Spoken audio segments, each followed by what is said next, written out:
Hey, welcome back to the DC Shoot Off podcast. We're back for episode 9, our first episode post workshop. And we're here today with my co host Tyler Prince. I'm Sam Morse, and we've got Matt Hester with us to talk mentoring and things because he's got a bit of a track record at this point with 3 workshops mentored and 3 teams that have won awards.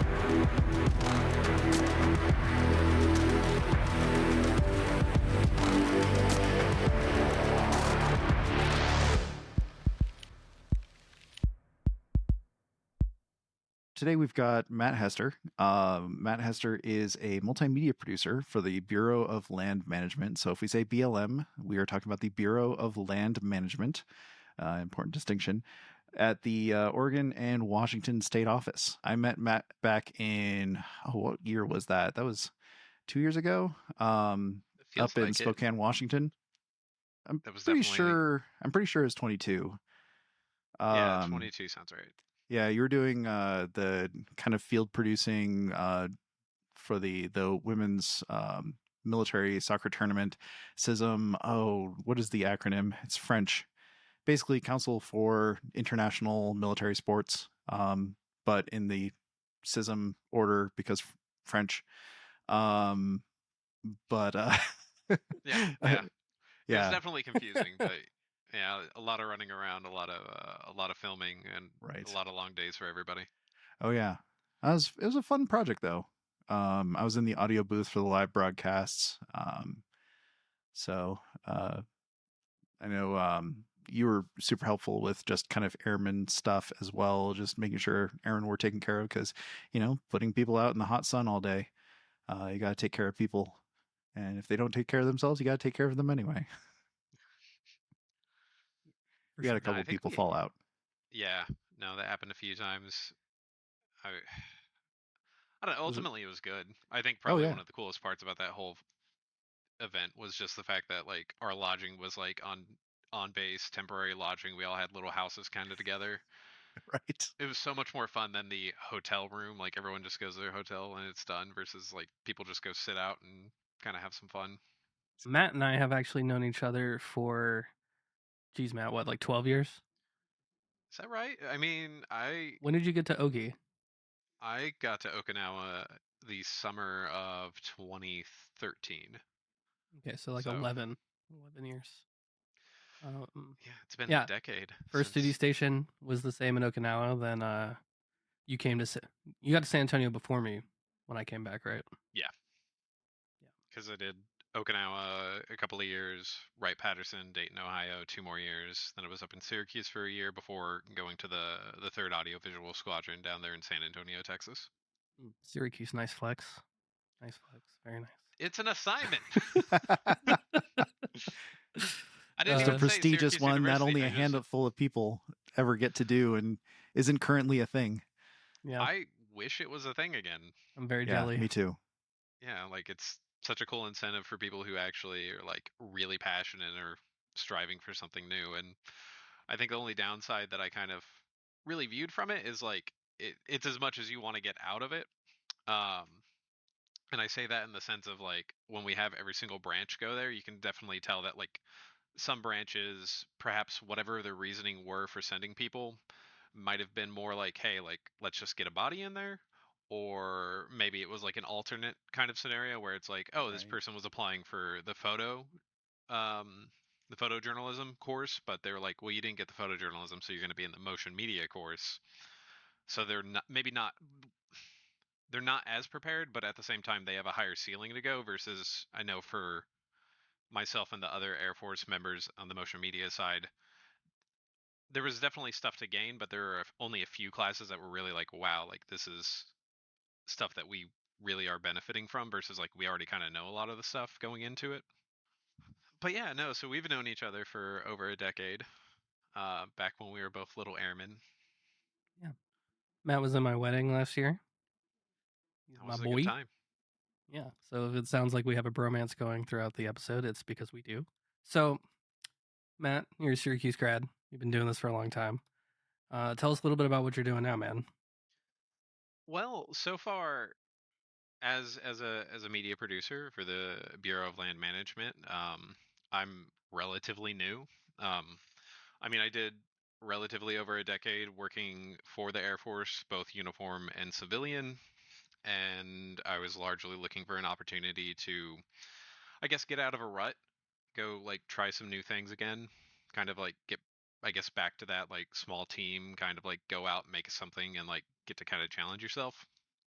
Maybe a little bit more so than when you're 100% driven by a customer saying, well, this is what I want, regardless of whatever idea you pitch that you might be excited for.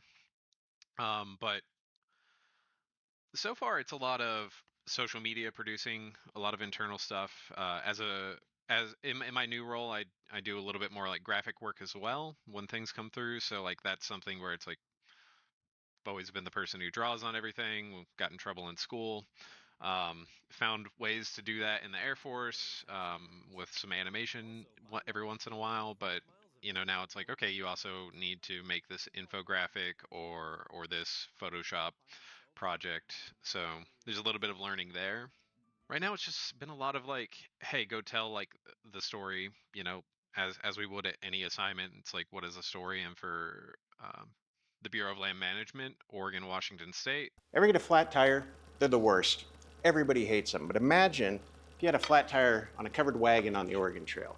It's like a multi-use mission sort of deal where it's like there's recreation, so it's like the public lands that people get to go out and enjoy and camp and have fun on, but also like we have to maintain timber and being able to have a renewing resource ultimately, and like managing that way it's not like, hey, we're not destroying it, but also it's still like providing like timber for homes and stuff. I'm working on a kind of short notice mission type video about, hey, this is what we do that can be shown to remote employees that work for the state, so they can kind of have that exposure and a little bit of familiarity with the overall job.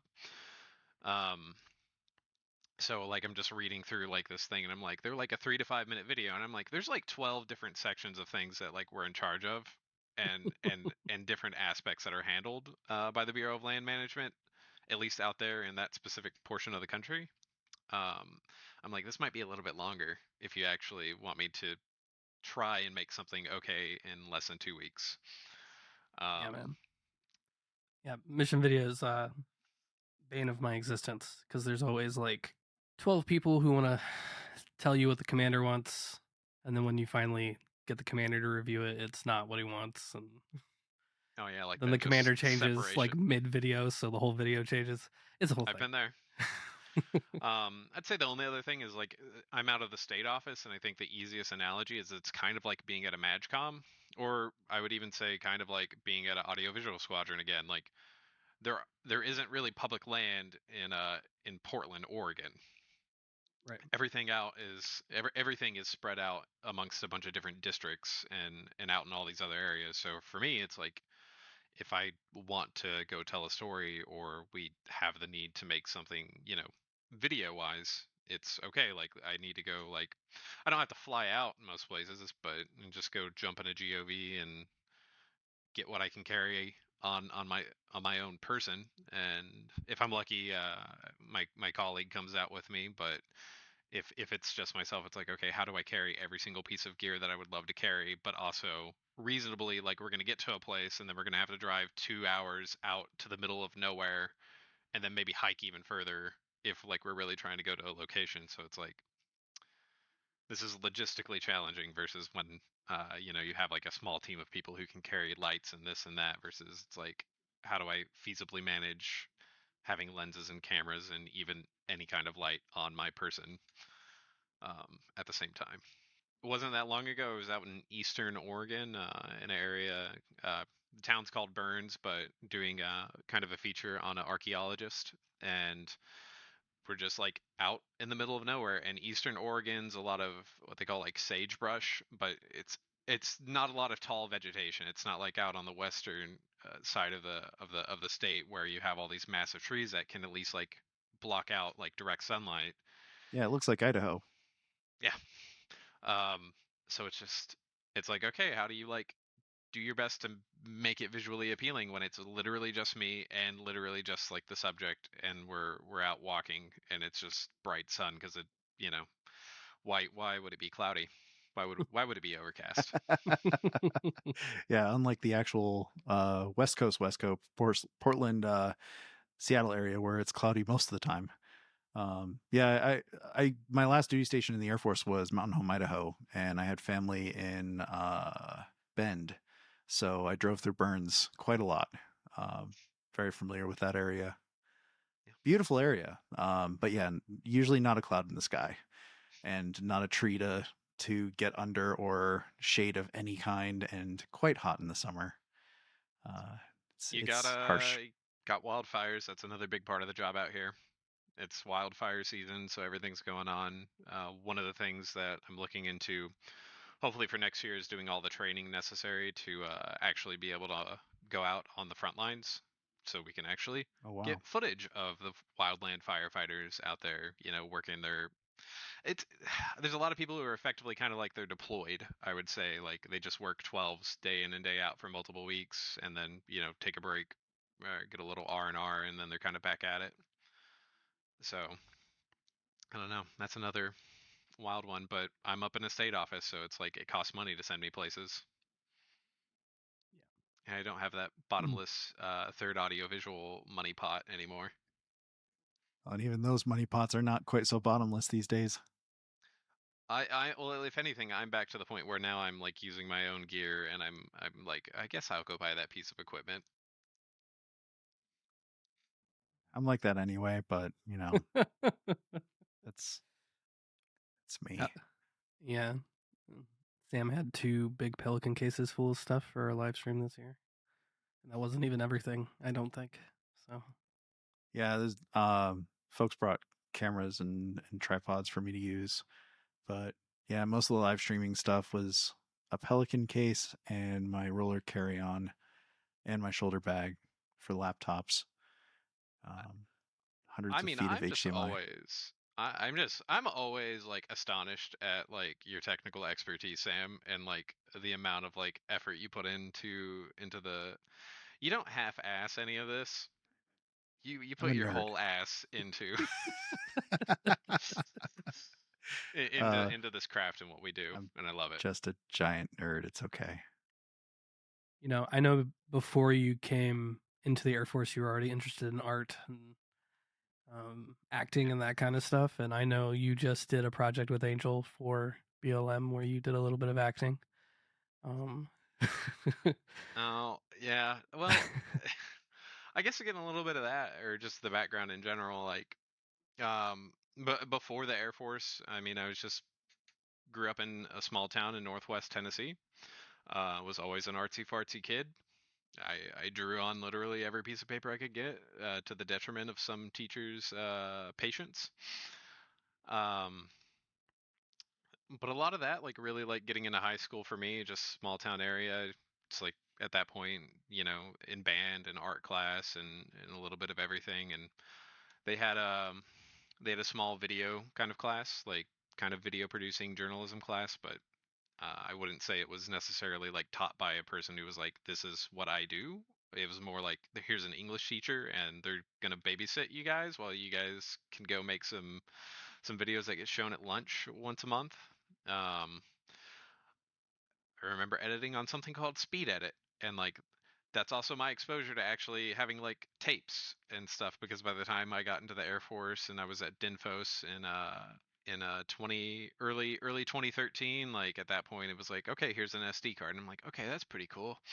Um, but by and large, like for me, it was one of those kind of like small town areas, not knowing. It's like, do I want to find myself saddled with student debt, going to the local community college, potentially not deciding, or just fall. I feel like I probably would have fallen on a graphic design degree if I'd went straight to college. But I just kind of knew, I was like, well, I don't know exactly what I want to do. I know I don't want a lot of student debt, and I saw that the Air Force had, at the time, broadcast journalism as a job, and I was like, okay, that would be pretty cool. They almost made me security forces. I remember getting a phone call from the recruiter. He was like, "Hey, I got good news for you." I'm like, "What's that?" And he's like, "You're gonna be security forces." I'm like, "No." He's like, "What do you mean, no?" I was no, we're gonna go. I had taken the voice test for broadcasting like one time, and like I didn't pass. Like they sent the email that I guess they would always send to be like, this person, they didn't do it. But the recruiter had told me is like they got an immediate second email that were like the person was like a single point off. Like have them read this book and look at this and then go do it again, and they'll probably be good. But in between that time, my recruiter was like, I got you a job. How do you like checking ID cards? I was like, no, I don't. And ultimately was able to pass the voice analysis the second time, and can't complain how things have worked out. Yeah, they try to push me in open general, and thank goodness I did not do that.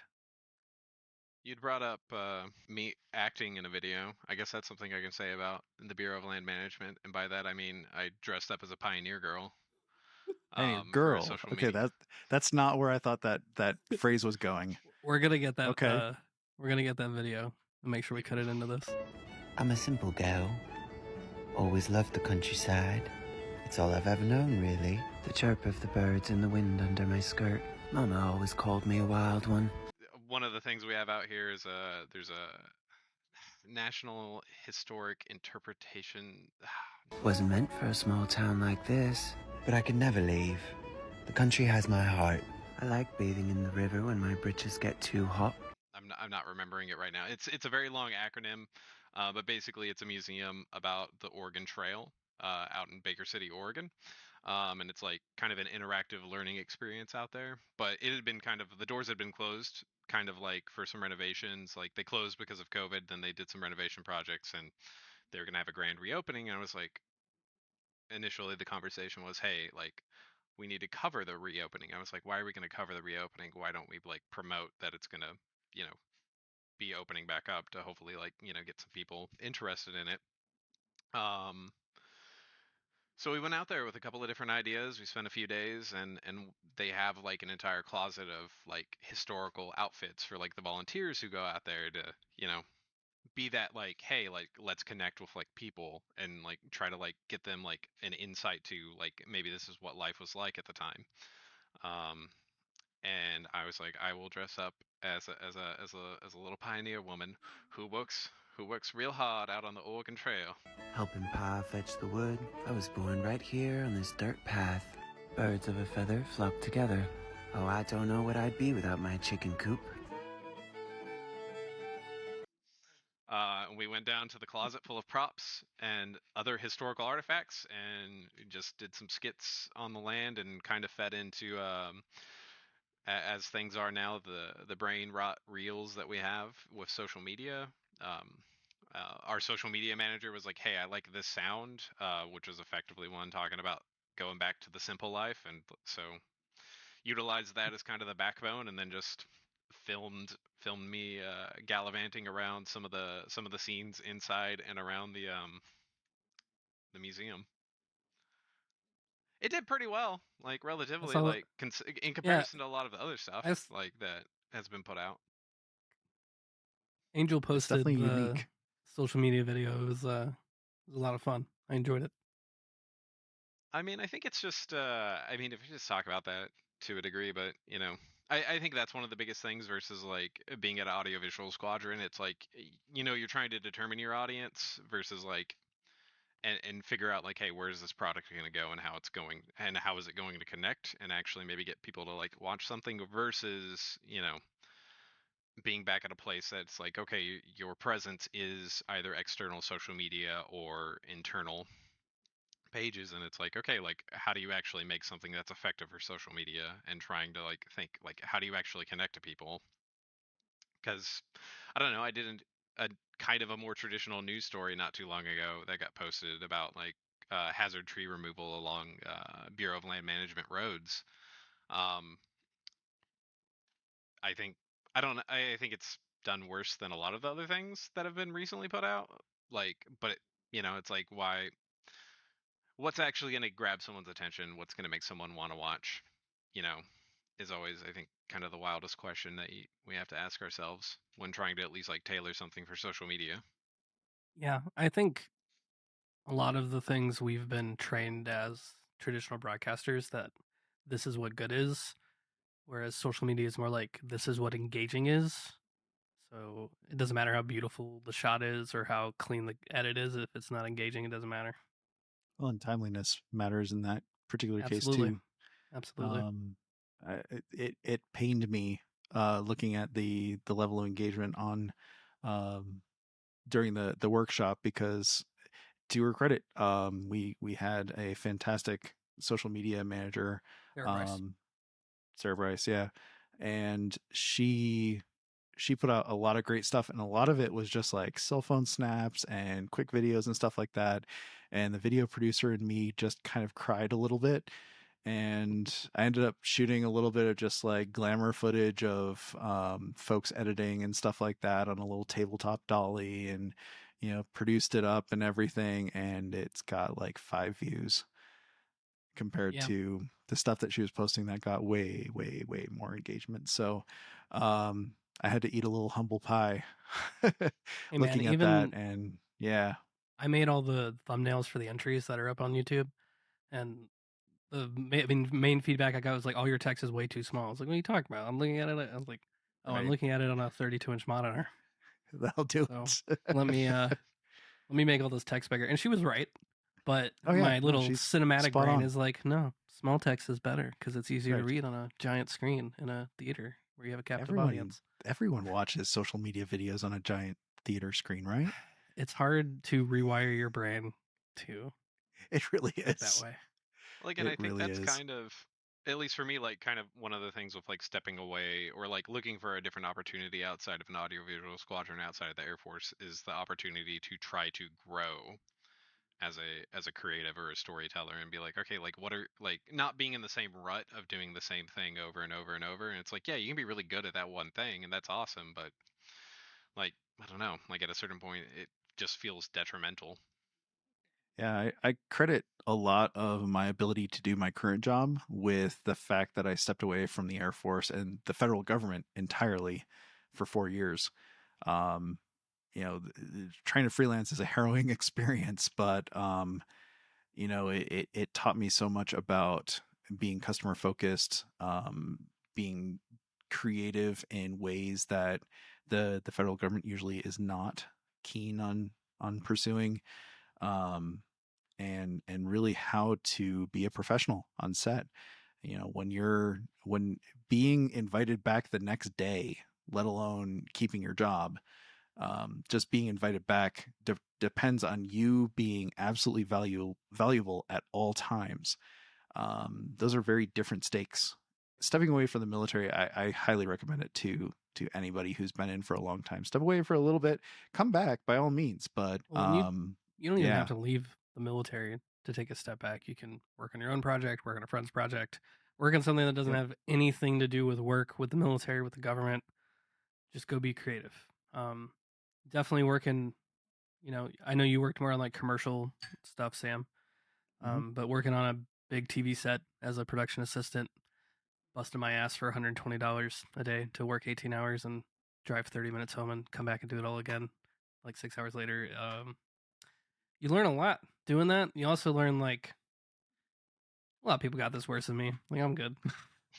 It also gives you the perspective of what great really means. I mean, when we're in small 1-person, 2-person shops, or even like a 10-person shop, like it's very easy to think very highly of yourself and be like, oh yeah, I know what I'm doing. I'm the creative genius behind this whatever. And then you go out and you experience working for an actual creative genius, and you're like, oh, I'm just a backwater hick that likes to play with lights and cameras. Well, I think what's important to remember is that, like, you can get really, really good by yourself. I think the three of us are actually pretty good examples of people who got really, really good working by themselves. But if you want to unlock like that next level of something that's really good, you need to work with people, preferably that have different experience and specialties and that kind of stuff than you. Like, my goal is always to work with a big team of people that are better at all this stuff, and I'm just like learning and helping and doing that kind of thing. Well, I I think what you're saying there a little bit, Tyler, is something I was gonna like maybe round around to is like with even like our relationship back in like Okinawa. I would never say that I got really, really good by myself. Like I was always incredibly fortunate to go to an assignment where there were people who were passionate, and then secondly, like there were people who were like better than I was. You know, you were one of those people when I was a little airman and you were a senior airman that like you knew what you were doing significantly more than I did. And it was something I could like strive towards and be like, okay, let me try to like learn and get better. Um, or Wright Patterson, like I had civilians there who knew what they were doing. Like at least like they had the experience, and I was able to actually glean information from them and slowly get better. And like I don't think there's a single, I don't know, like if you just want to be like, I don't know, someone who wants to say they never like actually got better because they learned from other individuals, whether it's people who that they're fortunate enough to be around, or whether it's just like diving into YouTube and following tutorials and like trying to like emulate like individuals that like we strive to want to at least creatively be similar to. Absolutely. You're just not humble if you're going to be like, no, I got this all by myself. You know, Sam, I don't know if we've talked about this on the pod before, but I was a A1C senior airman in Okinawa, Japan, when Sam did a story called Operation Christmas Drop that ended up on Airman Magazine, which is where I work now. Um, but I ended up reaching out to Sam on Facebook because I was like, hey, man, that video is really good. I have a lot of questions about how you got some of these shots or what you were thinking about when you were doing edits. And, you know, he gave me feedback. And I mean, we didn't really like keep in touch like super close until the last few years, but that's a connection that I made just reaching out to some guy whose video I liked. And I mean, to take that one step further, like that video wasn't in isolation either, because I was working for Airman Magazine. Preston Karras was the editor back then, and of course Benny Davis, good friend of mine. Both of them, ooh, they gave me some harsh feedback. I had this whole like intro scene that I had shot and was super proud of like, you know, this pilot, you know, getting ready to go and his wife, you know, making cookies and, you know, sending him on his way. And both Benny and Preston looked at it and they're like, no, just, just throw the whole thing away. We need to get to the flying, get to the meat and potatoes sooner. And I had to, no joke, like, you know, an entire day of shooting and editing and all that stuff. It was all done. And I scrapped all of it because of some very smart and, you know, great feedback from Preston and Benny. Yeah, you know, I've gotten feedback like that before. I've given feedback like that before. I think something to remember when someone's giving you feedback, like there's something really good here, but I think you need to start over. Like, Mm-hmm. it's really hard to tell someone that because they just put a lot of love and time into this thing that they made, and um, you know, it's just hard to be like, I think you should cut out a lot of this and add in some other things, and it should be a little different than what it is.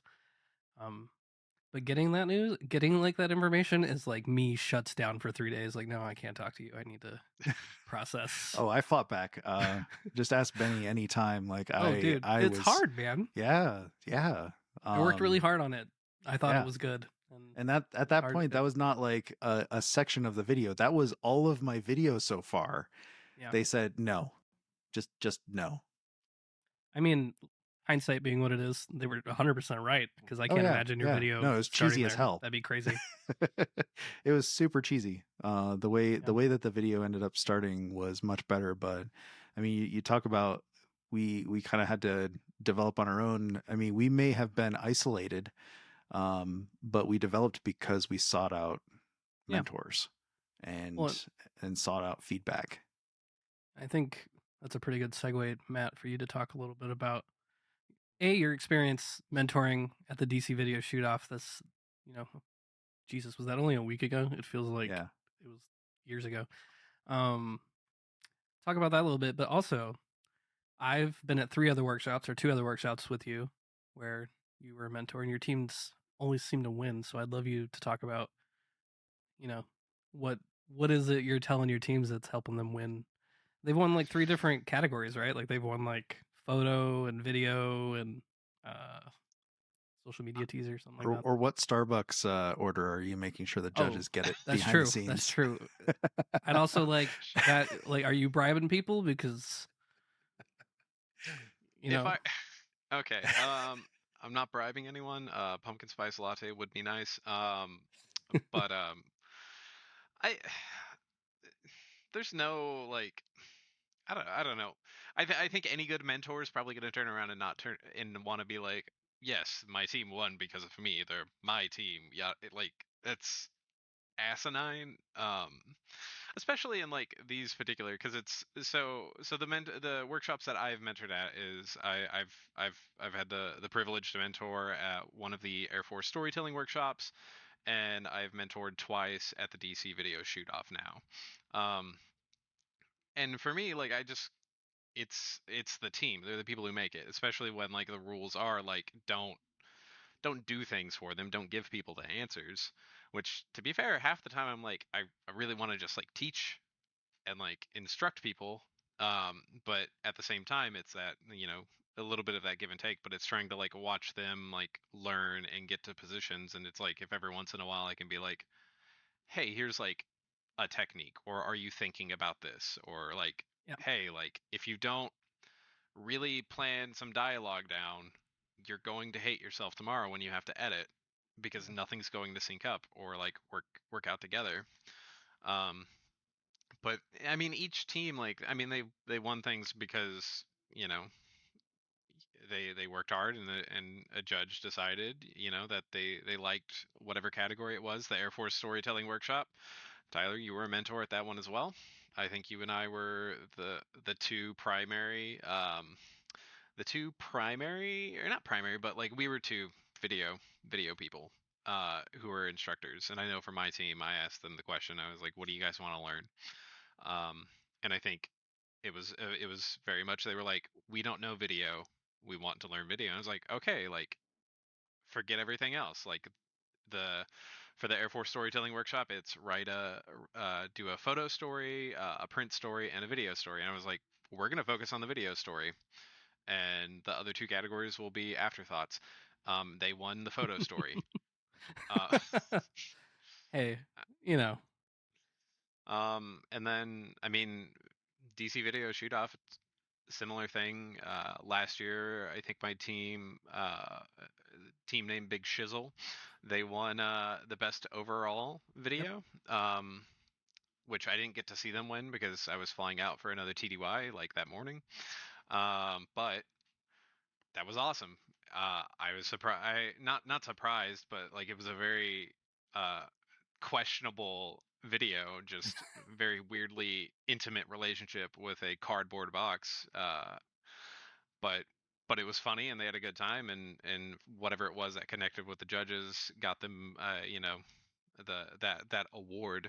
And then this last one, like this last go around, like I very fortunate in a sense that one of my one of the members on the team very well could have been a mentor themselves. Like they had the experience to probably fill that role as well. So there was a lot of the times where that individual was very much just like immediately teaching people things, where like the previous year, where I would be like, hey, like what are you guys thinking about? Like let's like think about your coverage, or how you're maybe shooting this, or like things that they might not have thought of in the first place, where I didn't have to bring that up. I never had to interject myself, at least nearly as much this year, because um, this one member was just flying with it constantly. It was just like, oh yeah, let me show you this, let me show you how to do this, let me do this, let me do that. I'm just like clapping my hands around like a toddler. I'm like, this is fun.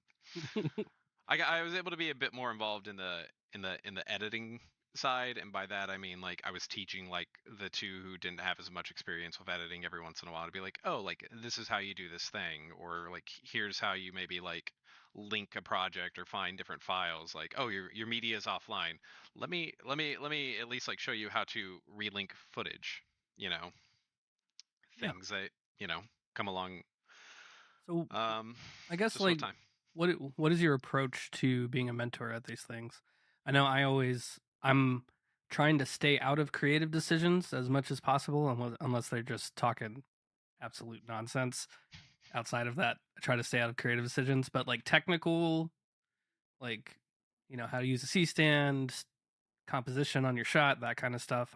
I might be like, hey, maybe like pan left just like a little bit, just like nice there, that's better. um, I mean, I really think it just comes from for me it's like getting the chance to just like mentor in general. Like I think getting to pay it forward and getting the opportunity to like talk to individuals and like help them learn is one thing it's like I just want to do in general, but that I think informs the way that I want to mentor. It's like when I've been in these scenarios, I always really start with the question. It's just like, what do you guys want to get out of this? Because yeah, obviously if you have a team that says like we want to win, then I'd be like, okay, like if you want to win, then maybe you just put your strongest person into particular roles to try to make the best product you possibly can. Luckily I haven't had a team that was like we absolutely want to win above anything else. Most teams have been like we want to learn or we want to get better. Then I'm like, okay, like let's start there. Let's say like what do you want to learn, what do you want to learn, and what do you want to learn, yeah, and then see like, hey, who can learn from who, like who's better at what, and say like, okay, let's put individuals in the roles that they have the most opportunity to grow from, um, participating in. And then if we're just talking about like the way it really has happened for me, it's a lot of just sitting with them the entire time. For the most part, I haven't had a team that's also been like, we want you to go away. Every team I've had has been like, this is fine, you're here, like, and I'm there to answer a question or give some insight if they run into anything, or just that watching them kind of go through the thought process. And if I see something that I'm like, hey, like have you considered this, or like this might be detrimental or it might be a downfall, or like you're like, hey, pan the camera a little bit this direction. I might be like, hey, like think about your composition, fill your frame, like let's think about like even the fundamentals of that, like how are you layering your shot, like do you have like foreground, background, middle ground, or foreground, midground, background elements to give something depth. yeah. Um, it's just like, hey, think about that when you're like composing shots as you go forward during this, and hopefully like those small things kind of stick or do not. Because I mean, to be fair, like a lot of people are going to be very tired and exhausted after like 36 hours of writing, shooting, editing. So I think, we can count ourselves like lucky if at the end of the day they go back and they remember like at least like one tip or one trick that really kind of gets cemented. I always found I was learning things I maybe wasn't like conscious I was learning, and then when I'm watching the video later, I'm like, yeah, I remember how we set this up and how it almost was terrible, and then it wasn't. Um, so another reason I like mentoring is I always learn from the participants because they all have a bunch of varied experience, and you know, Yeah, and even even when it's not necessarily the student directly teaching you, I found teaching others kind of jogs my memory on various techniques, various practices, and things to focus on, and kind of resets my brain creatively in a lot of ways for my own projects. Well, I guess, and this is for you guys because you've both mentored as well, and whether you've talked about this on other episodes or not, I don't know. But like, What, you what? don't watch our podcast? Come on. it's okay. Well, what do you? I guess like, Or not. yeah. How do you guys mentored, or is there something that you feel works well, or I don't know, is there something that crosses a line in your opinion for mentoring that isn't explicitly I'm going to pick up the camera and I'm going to like film this thing for you? Um, I personally don't like when mentors like dictate what they're gonna shoot or how they're gonna shoot it. I think your goal should be to help them explore what it is that they want to explore. Um, but I mean, my approach is kind of what I said. Like, I'm trying to stay out of your creative decisions. I want you guys to make those yourself. I'll ask questions. If I think they're not thinking about something, or um, if they've like missed something or they're stuck. That's I usually like try to get in early when they're stuck, so they're not stuck for a long time. But not like immediately just jump in and be like, the answer is this. So, I will say I've been more involved. I've been less involved in some of these, and I'm not exactly sure what the right answer is because it depends on your students a little bit. Like I had a group of students that benefited more from me being a little more hands off and just more helpful, and then I was more hands off the next year, and those students really needed me to be more hands on. I'm sorry, San team that dealt with me that year. I I know I tend to be more hands-on than not. I try not to be. But usually the big thing I try to do is lead by asking questions. So try to be that conscience, that voice in the back of their head asking, so why are you doing it that way? Why do you think that's the best answer? And just try to lead them to the right answer by getting them to answer the right questions. So it can be a little frustrating sometimes because I try not to give them the answer outright, and sometimes they're just not getting it. But Well, yeah, it's also like right now, someone who went through Dimphos like I went through Dimphos doesn't have the same foundation of information that I have because they're learning something different, right? right. So there's a lot of things in my brain. You tell me you've been in the Air Force or you've been doing your job for however many years, and in my brain, there's a base level of information that I think you have that maybe you don't because you've just never been exposed to it, never had that opportunity to learn the information. So, I think it's good to just ask questions to figure out what they do or don't know or what, I won't name names, but I worked with a E6 who was taking photos and she was chimping, which means every time she took it, she'd take a look to make sure the exposure was right. And I was like, "What does your light meter say?" And she was like, "What's a light meter?" And I was like, "What?" So I taught her what it was and how to use it, and she doesn't do that anymore. So You changed her life. And now we have mirrorless cameras, and you just Hey, see the man. exposure in the viewfinder. Yeah, true, facts. But the only reason I know that information is because Jocelyn Rich Pendracky pulled me aside because I bought a DSLR and had no idea what the hell I was doing with it. I'm very much I'm just gonna buy this thing and figure it out as I go. Not a let's do a lot of research ahead of time guy. So, Okay, so here's something. If this is going to be the first episode post workshop, It is. it's the first one. How do you guys feel about it? The workshop? I thought it was fantastic. Like how'd it go? It was great. I thought we had 13 solid entries this year. I liked the range of different things that everybody did creatively. I know not everyone loved the don't shoot in the hotel rule, but I do think it forced people out to go find something different than just shooting in the hotel. Yeah, I think that was definitely a major contributing factor of just the improvement in quality this year. And I loved that the stuff we harped on in lecture and stuff before we got to the actual film festival thing showed up in the end products. Oh yeah. So, yeah. Definitely. Yeah, I mean we definitely hit a few kind of key things that ultimately made the workshop work a lot better. And of course, I mean, we can't do it without excellent mentors like yourself.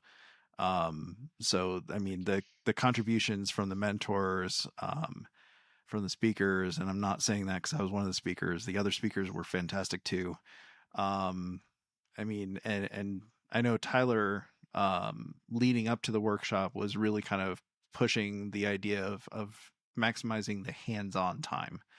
So he was a big leader in the format that we ended up having, where we had those breakout sessions and kind of a better student to instructor ratio type sections of the workshop.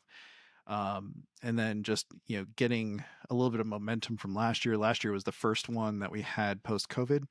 So it was a little bit smaller, and because a lot of the workshops hadn't been going on, you can kind of tell that the quality wasn't quite there as much from the students. But I think because people are starting to focus more on quality again, because we had the workshop last year, because we got some decent promotion ahead of time. I'm not going to say we were the best at promoting the workshop, and of course Air Force kind of put a monkey wrench in our plans with the storytelling workshop happening literally the day after.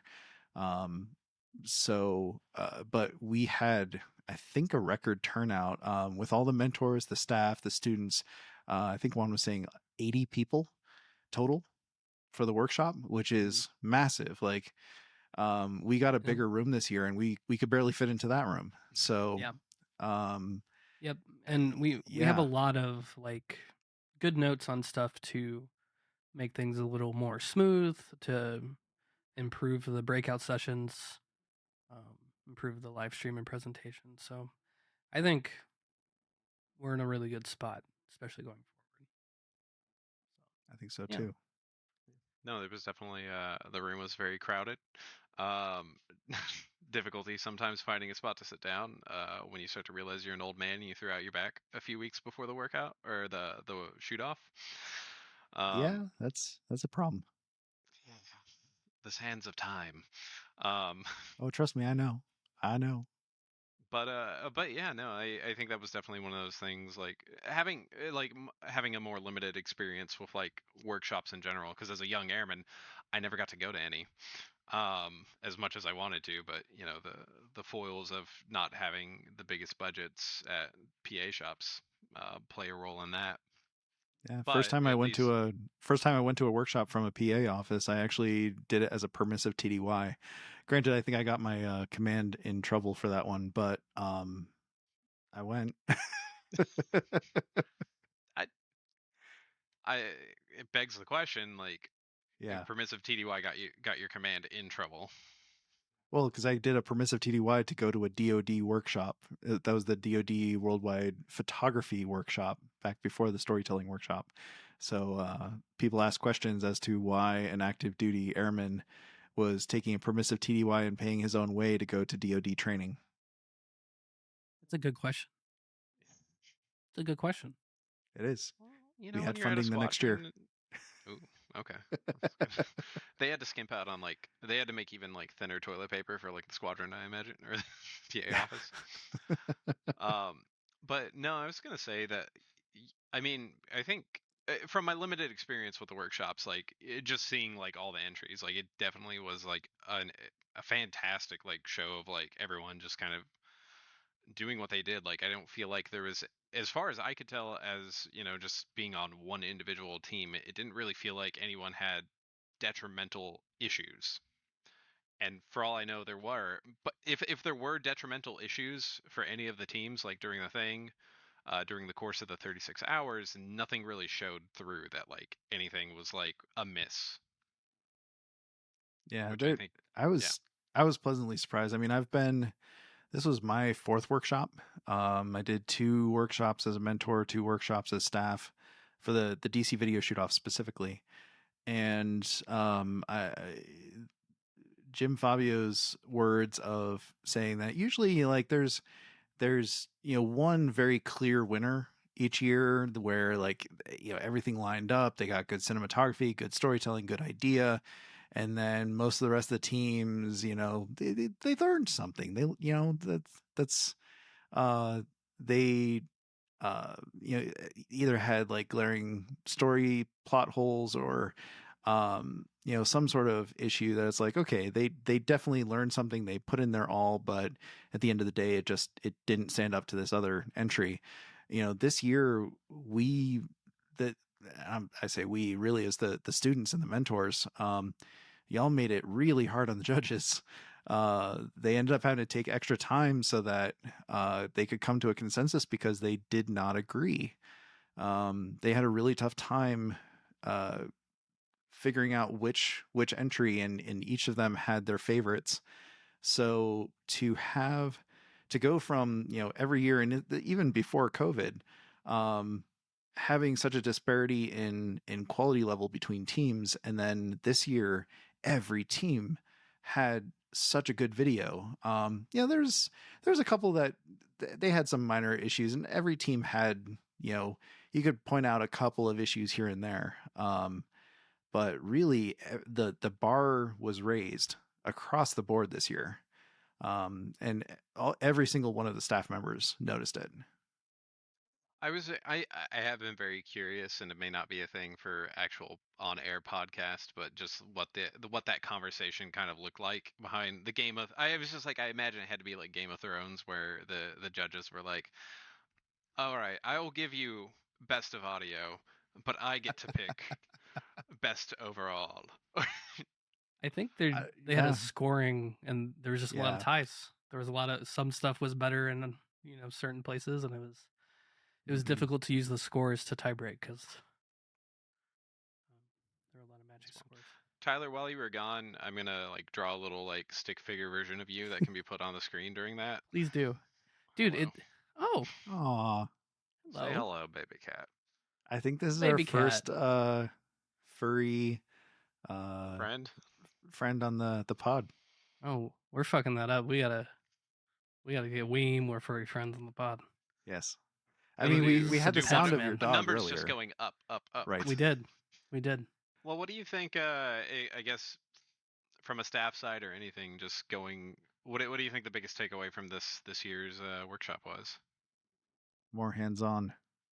Yeah, more organized hands-on. I think would be more accurate. Like more stations, more access to gear, so the working groups can be smaller. More people can get more hands-on time. I think the other big one was having more dedicated positions in the staff. This year we benefited a lot from having a dedicated social media person, Sarah Bryce. Woot woot. She was amazing, having people who were dedicated to just kind of editing video. Blanking on the guy's name. Yoshi, yeah.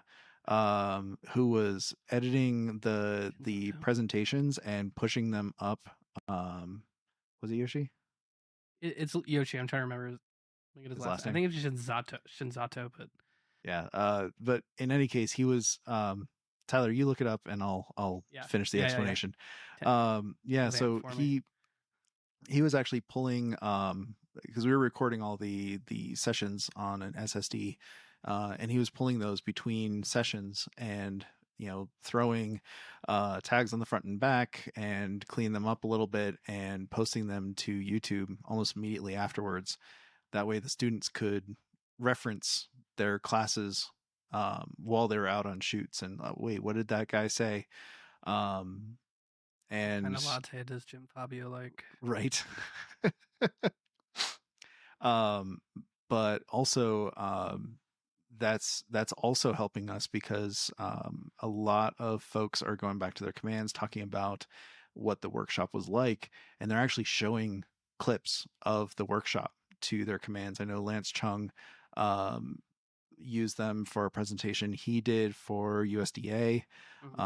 So it's really helping with just getting word out about the workshop, and of course this fantastic year that we've had.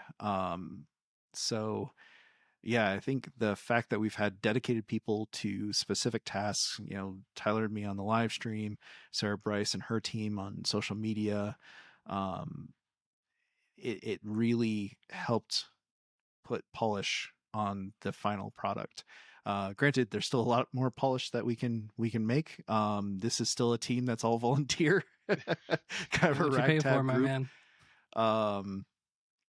But at the same time, I mean, I feel like we hit a level this year as the staff that we should definitely strive to at least meet, if not exceed, next year. But then, yeah, the hands-on stuff. Did you find his last name?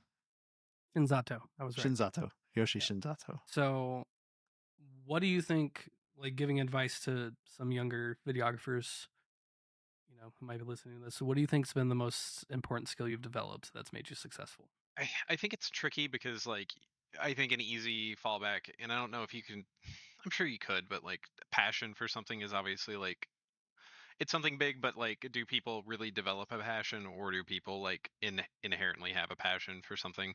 So like if I'm not going to go into something down that route, then maybe just seeking out feedback and like a trust, maybe not even a trusted circle, but a circle of people that like you at least trust to look at your projects critically, because we touched on it very briefly earlier, but a lot of the time people you'll ask that question like, hey, can you look at this, can you tell me what you think?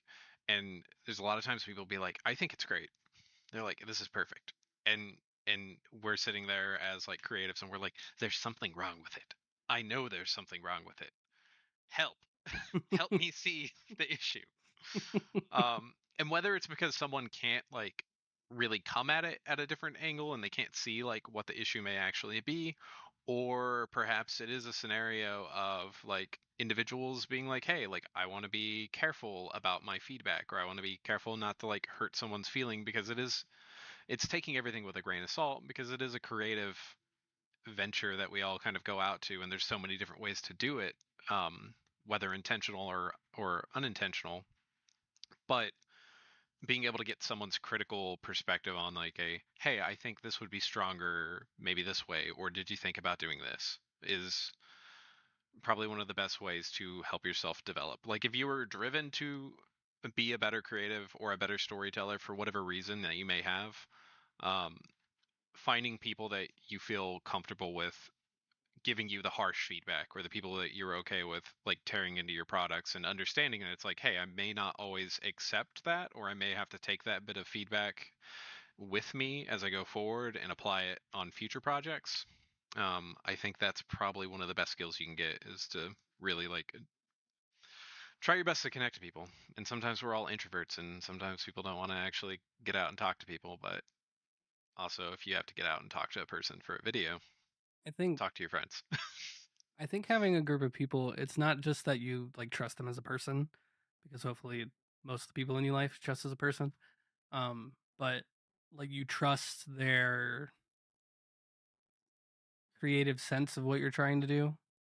I think if you have a bunch of people who's giving you feedback and they're just giving you thumbs up and no one's challenging what it is you're doing, then you need to You need to find some different new people. people. Yeah. There's a couple people who I get feedback from who honestly I hate sending them stuff for feedback, because I know they're gonna come back with something that I didn't think of, or I'm just gonna feel shitty about it. But that's who I need to hear the thing from. So okay. All right, Matt. Thanks for joining us on this episode, man. I hope that Happy to be we're here. gonna get to have you next year out at the shoot off again in some capacity. I definitely plan on it. I like, No again, it's pressure to getting the commit chance to pay. right this second. I mean, I didn't get paid to. Last year I got sent TDY while I was with the Air Force, so Yeah. like I was like, oh, that's awesome. This year I was tried to pitch it to my new office, and they're like, we don't have the funds right now. We won't charge you leave though.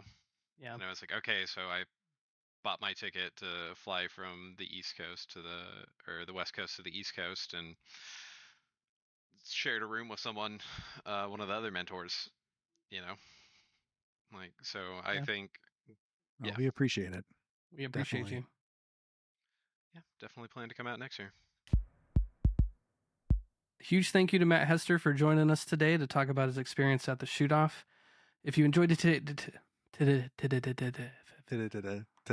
If you enjoyed today's episode, make sure to subscribe, leave us a review, and share it with someone who you think might like our show. Yeah. You can check out Matt's team's entry, Your Neighborhood Pharmacist, and all the entries from the 2024 DC Video Shoot Off on our YouTube channel, which we'll link to. We'll see you next time. And until then, keep making epic stuff. And don't forget, it's all play.